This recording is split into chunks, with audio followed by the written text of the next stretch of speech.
കുരുക്ഷേത്ര യുദ്ധഭൂമിയിൽ ഭഗദത്തിന്റെ ഗജവീരനായ സുപ്രീതകമുണ്ടാക്കിയ സംഹാരതാണ്ഡവം ചെറുക്കാൻ അർജുനന് കഴിയാതെ വന്ന നിമിഷം ഭഗദത്തൻ കൈവശമുള്ള സർവശക്തിയും അടങ്ങുന്ന ദിവ്യാസ്ത്രം, സാക്ഷാൽ മഹാവിഷ്ണുവിന്റെ അനുഗ്രഹത്തോടെ ലഭിച്ച വൈഷ്ണവാസ്ത്രം അർജുനന് നേരെ തൊടുത്തുവിട്ടു. ലോകനാശകമായ അസ്ത്രം പാഞ്ഞു വന്നപ്പോൾ ഭൂമി ഒരു നിമിഷം നിശ്ചലമായി.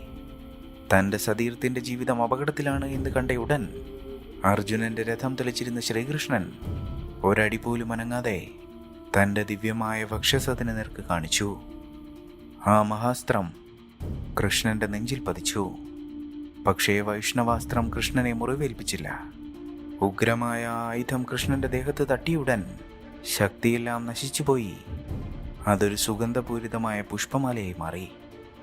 ആ ദൃശ്യം കണ്ട അർജുനൻ സ്തംഭിച്ചുപോയി.